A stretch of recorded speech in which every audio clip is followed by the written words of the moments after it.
मुझे समझ रहा है, वो मेरे प्रभाव में बैठा है, वो इनफाइनाइट नहीं है। लेकिन 4 कदम दूर इस दीवार के पीछे जो लड़का बैठा होगा, क्या वो मुझे सुन रहा है?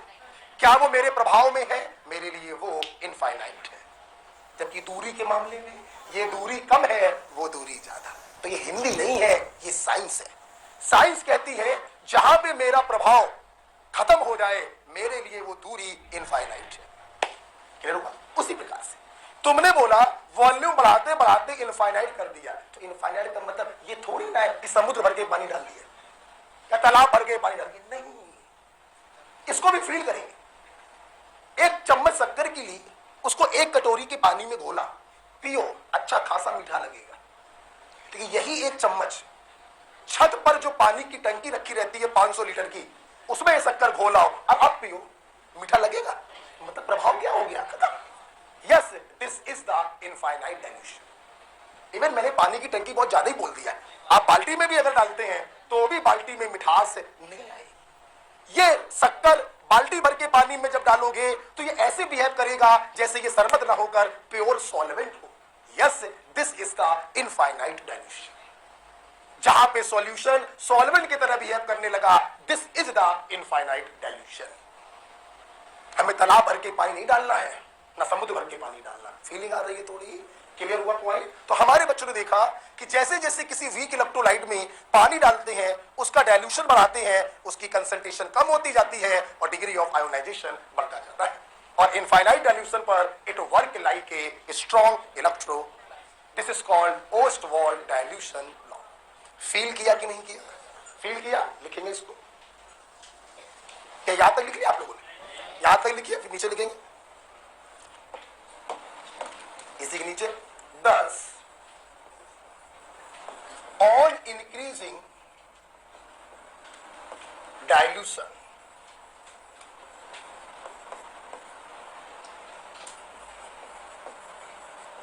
degree of ionization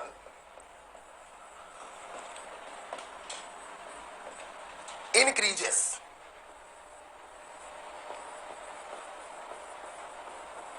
And at infinite dilution, it become 100%. Implies weak electrolyte work as a strong electrolyte.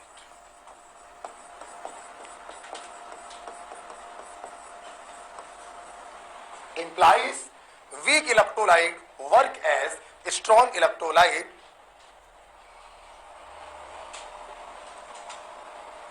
और जहां पे ये सेंटेंस खत्म होगा, उस सेंटेंस के आगे आप लिखेंगे, क्या लिखोगे?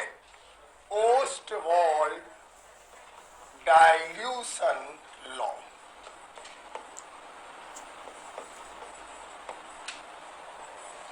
Ostwald dilution law.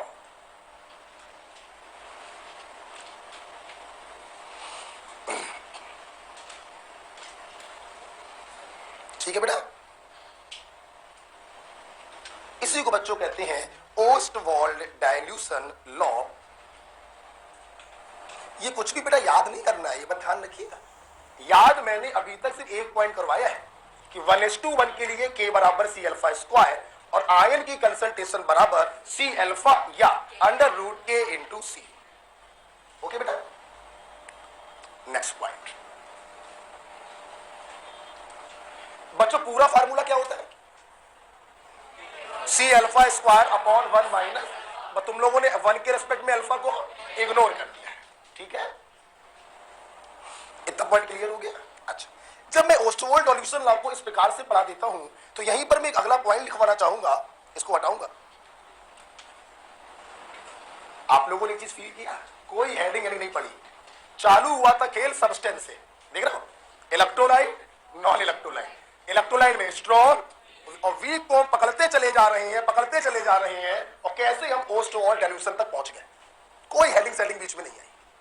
क्लियर? सुनना, ओस्टवाल्ड डाइल्यूशन लॉ जब बच्चों को सिखा देते हैं तो इसके नीचे बच्चे एक पॉइंट लिखेंगे कि this law is valid only for weak electrolyte.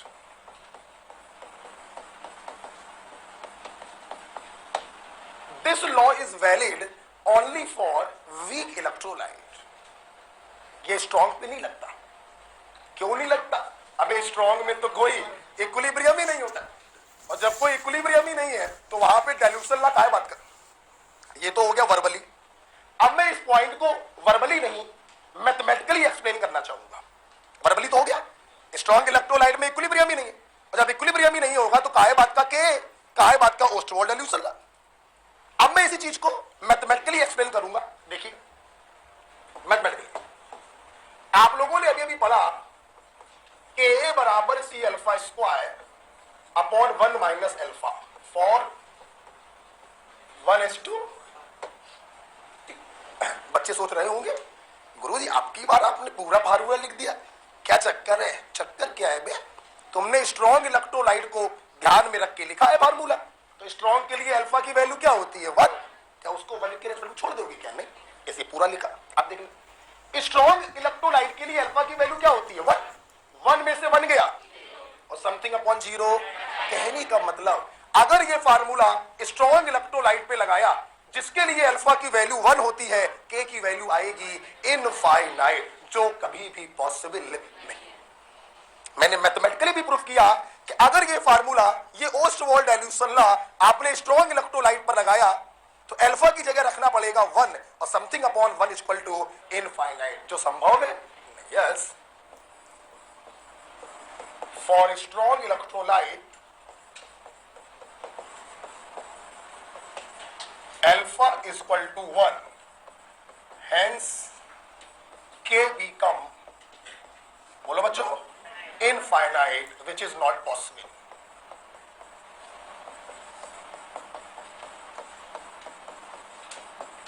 Yes बेटा, यही रीजन होता है कि स्ट्रॉन्ग इलेक्ट्रोलाइट पर हम कभी भी नहीं लगा सकते हैं ओस्टवॉल्ड डाइल्यूशन लॉ। ठीक है,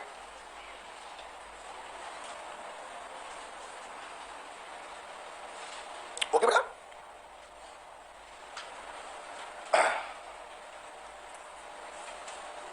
क्लियर हो गया पॉइंट सबको? चल आगे बढ़े बच्चों।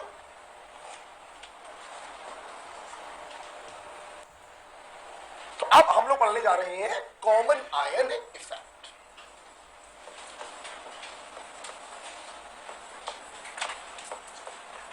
देखिए कुछ लोग इसको लास्ट में पढ़ाते हैं, लेकिन इसको बच्चों पहले पढ़ना चाहिए।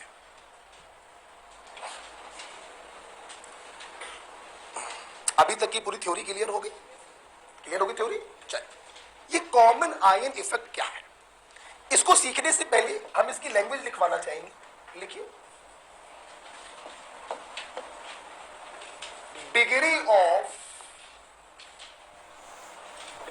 Of ionisation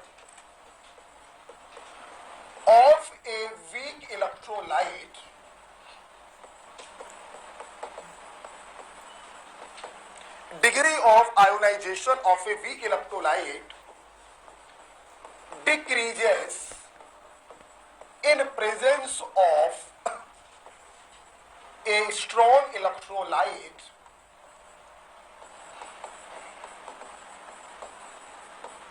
having a common ion। Common ion को आज के बाद में CI लिखा करूंगा। Degree of ionization of a weak electrolyte decreases in presence of a strong electrolyte having a common ion. लिख लिया? बंद कर दो कॉपी। एक ये ऐसा कॉन्सेप्ट है जो आज के बाद हर जगह लगेगा, ध्यान रखिएगा, ध्यान से देख लीजिए। जगह मेरे पास कम पड़ेगी, मैं इसको हटाना चाहूंगा, हटा दो। देखिए, चलिए सामने देखिए, हमारे पास बच्चों एक ये वीक इलेक्ट्रोलाइट था, कंसंट्रेशन C बोला, 1:1 है या 1:2 है? 1:1। CH3COO minus H plus 1s2 1। ये बेटा टूटेगा अपने आयंस में। सिर्फ देखते चलिए, पेन कॉपी बंद रखिए, बहुत प्यारा कॉन्सेप्ट पढ़ रहे हैं। इसमें से सी अल्फा को माइनस कर दिया तो सी माइनस सी अल्फा, ये कितना सी अल्फा, ये कितना देखना। कुछ समय पश्चात इन दोनों के बीच में एक डायनेमिक इक्विलिब्रियम स्टेबलाइज हो गया। ना अब इसका कंसंट्रेशन घटेगा, ना अब इसका कंसंट्रेशन बढ़ेगा, क्योंकि दोनों के बीच में डायनेमिक इक्विलिब्रियम आ चुका है। दोनों सुखी जीवन जी रहे थे, ये दोनों सुखी जीवन जी रहे थे बर्तन के अंदर। ना ये घटेगा ना ये बढ़ेगा, कोई प्रॉब्लम नहीं। मोस्ट स्टेबल स्टेट में ये रखे हुए, कोई प्रॉब्लम नहीं, इक्विलिब्रियम आ चुका है। ओके, पोरवाल सर गए, फुलपेची आदमी गए और चाय के ऊपर से एक कटोरी भर के सोडियम एसीटेट डाला है, बिल्कुल आवाज नहीं। माना कटोरी में इसकी कंसंट्रेशन थी C-। जब मैंने इसी बर्तन में एक स्ट्रॉन्ग इलेक्ट्रोलाइट को डाला, फर्स्ट एक के सॉल्ट हमेशा स्ट्रॉन्ग ही होते हैं यार, 100% टूट जाते हैं। जैसे तुमने इसको बर्तन में डाला, ये 100% अपने आयनों में बच्चों टूट गया और इसका अस्तित्व क्या हो गया? अस्तित्व खत्म। हम यही तो बनाते हैं, ऐसे तो बनाते हैं, अस्तित्व खत्म। पूरा का पूरा अपने आयनों में टूट गया। एक मोल टूटता तो एक एक मोल बनता, C' टूटेगा तो C' मोलर और C' मोलर बनेगा। आप देखते होंगे मैं वीक इलेक्ट्रोलाइट में कभी कट्टम कट्टा नहीं करता हूं, स्ट्रॉन्ग में तुरंत काटता हूं। ठीक, आप सुनना। जैसे तुमने इस स्ट्रॉन्ग इलेक्ट्रोलाइट को, जिसके के पास एक आयन ऐसा है जो वीक इलेक्ट्रोलाइट के आयन से कॉमन है, जैसे ही तुमने इसको उसी बर्तन में डाला, आप देखिए एसीटेट आयन की कंसंट्रेशन जो पहले सी अल्फा थी, अब वो बढ़कर सी अल्फा प्लस C' हो गई। बोलो हाँ या ना? हो गई। मतलब बच्चों इस एसीटेट आयन की कंसंट्रेशन एकदम से बढ़ गई। मेरे भाई, वीक इलेक्ट्रोलाइट के टूटने से 1000-2000 आयंस मिलते हैं, स्ट्रॉन्ग इलेक्ट्रोलाइट के टूटने से करोड़ों में आयंस मिलते हैं, और करोड़ों के सामने 1000-2000 की कोई औकात नहीं होती। ओके, तो आप देखिए जो इक्विलिब्रियम 1000-2000 आयनों से स्टेबलाइज था, उसकी कंसंट्रेशन अचानक से करोड़ों में पहुंच गई। एसीटेट आयन एकदम से छलांग मारी, एकदम से बढ़ गया। जैसे एकदम से बढ़ा, इक्विलिब्रियम डिस्टर्ब हो गया, भड़बड़ाने लगा। ये क्या कर दिया सर आपने? जब ये इक्विलिब्रियम भड़बड़ाने लगा, इक्विलिब्रियम डिस्टर्ब हो गया, तो ये बच्चों प्रयास करेगा रीस्टेबलाइज होने का। क्या प्रयास करेगा बच्चों? रीस्टेबलाइज ये तभी तो होगा जब करोड़ों से वापस से ये कहां पहुंच जाए? हजारों में पहुंच जाए। मतलब ये अपने आप को रीस्टेबलाइज करने के लिए एसीटेट आयन की कंसंट्रेशन को घटाने का प्रयास करेगा, और घटाने के चक्कर में ये रिएक्शन कहां पर भागेगी? बैकवर्ड डायरेक्शन में भागेगी। बोलो ना, कहां भागेगी? बताओ। बैकवर्ड डायरेक्शन में भागेगी। बैकवर्ड डायरेक्शन में भागने का मतलब है इसका डिसोसिएशन क्या हो गया? यही कहलाता है कॉमन आयन इफेक्ट। एम आई राइट? अब सब पूरी क्लास सामने देखना, जो लैंग्वेज मैंने अंग्रेजी में लिखवाई थी अब मैं उसको दिखा रहा हूं, देखना। Degree of dissociation of a weak electrolyte decreases. भाई बैकवर्ड में जाने का मतलब क्या हो गया? अल्फा कम हो रहा है ना। Degree of dissociation of week electrolyte decreases in presence of a common ion, in presence of a strong electrolyte having one common ion. Clear? जैसे तुमने इस वीक इलेक्ट्रोलाइट के सॉल्यूशन में एक ऐसे स्ट्रॉन्ग इलेक्ट्रोलाइट को डाला जिसके पास एक आयन कॉमन था, तो कॉमन आयन की कंसंट्रेशन एकदम से बच्चों बढ़ गई। इक्विलिब्रियम बेचारा डिस्टर्ब हो गया। अपने आप को रीस्टेबलाइज करने के कारण वो बैकवर्ड में भागेगा, मतलब उसका अल्फा क्या हो गया? कम हो गया। यही कहलाता है कॉमन आयन इफेक्ट। बोलो हाँ या ना? क्लियर हुई? पूरी पिक्चर क्लियर हुई? इसको लिख लीजिए। फिर जो चीज मैंने समझाई है, प्लीज एक बार और देखो, एक बार और देखो, एक बार और देखो। मैंने क्या समझाया? मैंने समझाया स्ट्रॉन्ग इलेक्ट्रोलाइट को डालोगे, कॉमन आयन झेल के मिलेगा, कॉमन आयन की कंसंट्रेशन अचानक से बढ़ जाएगी, इक्विलिब्रियम डिस्टर्ब हो जाएगा, रीस्टेबलाइज करने के लिए बैकवर्ड में भागेगा, मतलब इसका डिसोसिएशन कम। यही समझाया? आप इसको लिख लो, इस समझाने वाली चीज को भी मैं लिखवाऊंगा। ठीक है, आप ये लिखो। यही होता है बच्चों कॉमन आयन इफेक्ट। ऐसे पढ़िएगा कि घर पे जाके अगर तुम्हारा दोस्त तुमसे पूछ ले तो उसको पढ़ा सको। क्रिस्टल क्लियर पिक्चर होनी चाहिए।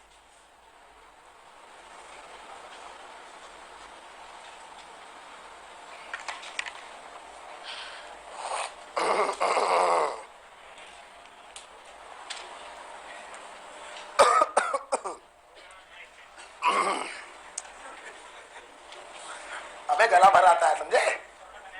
पढ़ाए पढ़ाए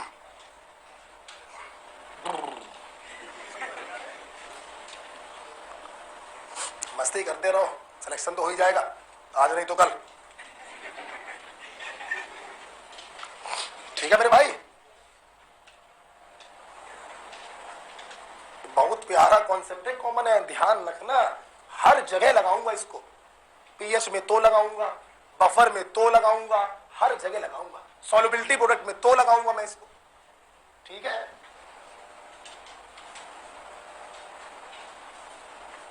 ठीक।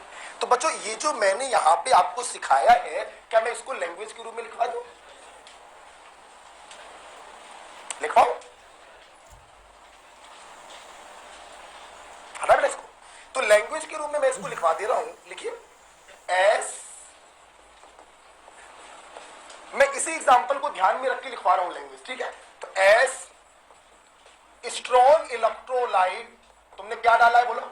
CH3 COON। मैं इसी एग्जांपल को ध्यान में रख के लिखवा रहा हूं ताकि भविष्य में कभी रिवाइज करोगे तो बिल्कुल क्लियर हो जाएगा। As strong electrolyte added, concentration of common ion, जो इस समय क्या है? Acetate ion. Concentration of common ion abnormally increases, hence equilibrium disturbed। Clear हो रहा है पॉइंट? hence equilibrium क्या हो गया? disturbed। so to re-stabilize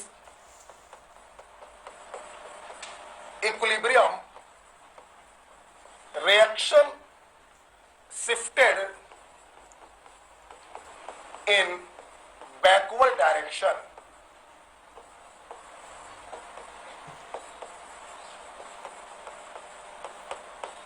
hence alpha बोलो decreases।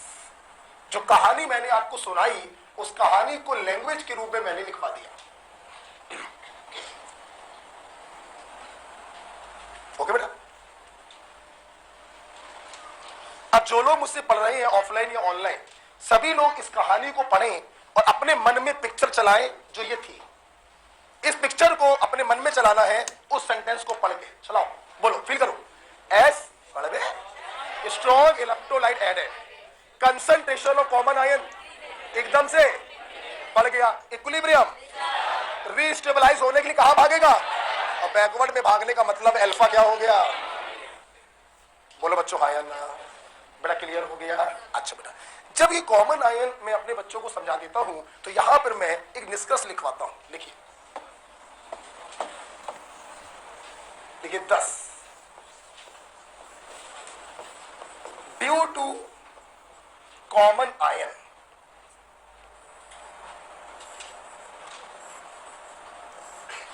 देखिए 10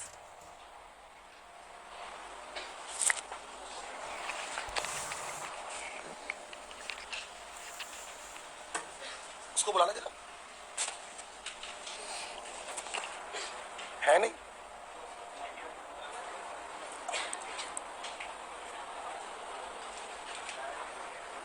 चुपचाप रिवाइज करिए, बिल्कुल हिलना डुलना बंद, पूरा चैप्टर रिवाइज करिए। अरे यार अंकित यार, कम से कम रखा तो करो यार, वो खत्म हो गया सेल।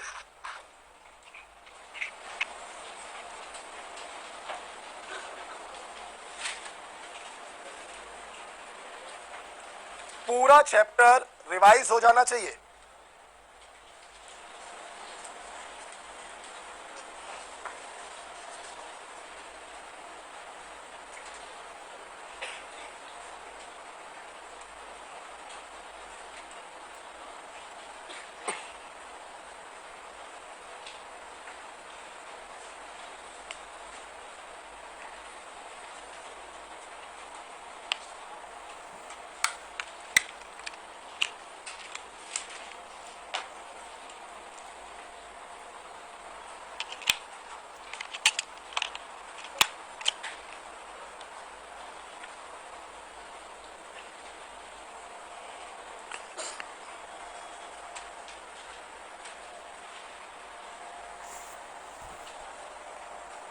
हो जाएगी तो इसकी कंसंट्रेशन भी क्या हो जाएगी, कम।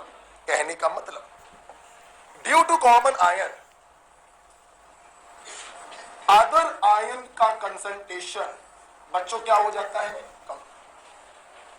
क्या हो जाता है बच्चों, बोलो, कम। वीक इलेक्ट्रोलाइट में जो कॉमन आयन है और उसके जो बगल वाला आयन है, तो बगल वाले आयन की कंसंट्रेशन क्या हो जाती है, कम। बोलो हाई या ना।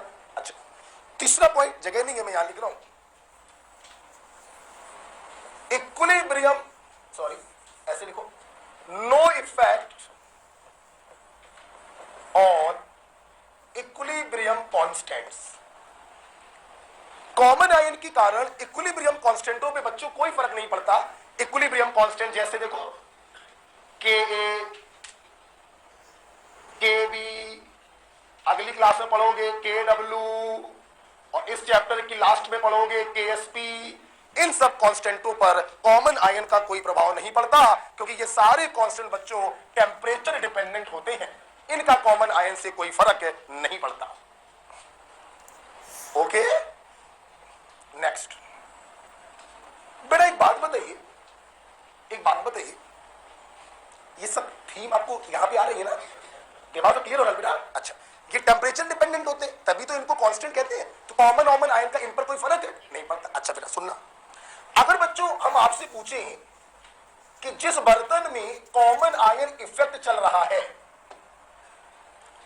उस बर्तन में कॉमन आयन की कंसंट्रेशन ओवरऑल क्या है, तो तुम यही तो बोलोगे c alpha plus c dash. बोलो आयन। कहने का मतलब कॉमन आयन की कंसंट्रेशन बराबर यही तो बोलोगे common ion obtained from weak electrolyte plus common ion obtained from strong electrolyte, यही तो बोलो। तो मैंने एक बात बताइए, अगर कॉमन आयन की कंसंट्रेशन बोली जाए तो आप यही तो बताओगे common ion obtained from weak electrolyte, rub करना पड़ेगा, इसको हटा दे, plus common ion obtained from strong electrolyte. बोलो हाई या ना। जिस बर्तन में कॉमन आयन इफेक्ट देख रहे हैं उसमें अगर कॉमन आयन की कंसंट्रेशन पूछी जाए तो आप यही तो बताओगे। ठीक, अब सुनना, मैंने अभी थोड़ी देर पहले बोला कि वीक इलेक्ट्रोलाइट के टूटने से हजारों में मिलते हैं, लेकिन स्ट्रॉन्ग इलेक्ट्रोलाइट के टूटने से करोड़ों में मिलते हैं। आप बताना, तुम 2-4 करोड़ रुपए में 1000-2000 रुपए जोड़ो तो वैल्यू 2-4 करोड़ ही तो रहेगी। 1000-2000 की कोई वैल्यू है क्या उसके सामने? नहीं। यस बच्चों, वैसे तो कॉमन आयन की total concentration this plus this होना चाहिए, common ion obtained from weak electrolyte plus common ion obtained from strong electrolyte. लेकिन हमेशा ध्यान रखना, वेरी इंपॉर्टेंट पॉइंट, तुम स्ट्रॉन्ग के सामने वीक वाले को क्या कर दोगे? इग्नोर। क्या कर दोगे? इसलिए बच्चों आप इसको हमेशा क्या मारेंगे? इग्नोर। क्लियर होना चाहिए ये, लेकिन स्ट्रॉन्ग वाले के सामने आप वीक वाले को क्या मारोगे? इग्नोर। क्लियर? लास्ट सुन लो, ये पॉइंट मेरा बनाया हुआ पॉइंट है, बहुत हेल्प करेगा ताकि किसी क्वेश्चन में बच्चों कॉमन आयन इफेक्ट तुम्हें दिखाई पड़ जाए। बोलो क्या? तो जितने भी रेक्टिफिकेशन वाले फार्मूले होते हैं सारे फार्मूले डिस्ट्रॉय हो जाते हैं। क्या हो जाते हैं? जब कॉमन आयन पिक्चर में आता है तो वो क्वेश्चन सिर्फ और सिर्फ कॉन्सेप्ट से सॉल्व होता है, कोई फार्मूला काम नहीं करेगा। तुमने अभी 2 घंटे पहले 1:1 इलेक्ट्रोलाइट के लिए 2 फार्मूले पढ़े थे, के बराबर सी अल्फा, इसका पढ़े थे, आयन की कंसंट्रेशन बराबर √Ka/C पढ़े थे। दोनों फार्मूले डिस्ट्रॉय अगर पिक्चर में कौन आ गया। क्लियर? लिखिए, सारे रेक्टिफिकेशन वाले फार्मूले ऐसे लिखिए, सारे रेक्टिफिकेशन वाले फार्मूले डिस्ट्रॉय हो जाते हैं, सारे रेक्टिफिकेशन वाले फार्मूले डिस्ट्रॉय हो जाते हैं। क्वेश्चन हमेशा कॉन्सेप्ट से सॉल्व होता है, क्वेश्चन हमेशा कॉन्सेप्ट से सॉल्व होता है। Is it clear? ओके,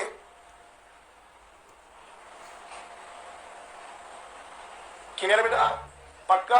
तो आज मेरे बच्चों ने कॉमन आयन इफेक्ट में ये देख लिया कि जब वीक इलेक्ट्रोलाइट में कोई स्ट्रॉन्ग इलेक्ट्रोलाइट डालते हैं, जिसके पास कोई कॉमन आयन हो, तो कॉमन आयन की कंसंट्रेशन एकदम से बढ़ जाती है, इक्विलिब्रियम डिस्टर्ब हो जाता है और रीस्टेबलाइज करने के लिए बैकवर्ड में भागता है, जिसके कारण उसका अल्फा क्या हो जाता है?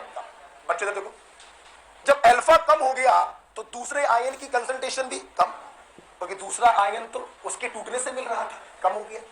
इक्विलिब्रियम कांस्टेंटों पे कोई फर्क है नहीं पड़ेगा।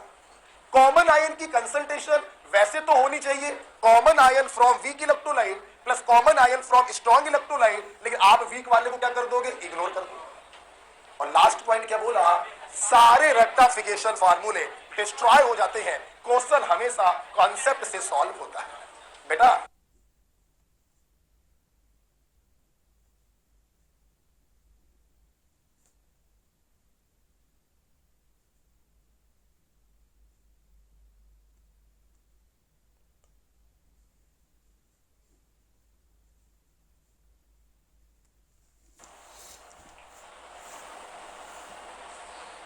तो इस प्रकार से कॉमन आयन क्या हो गया? खत्म।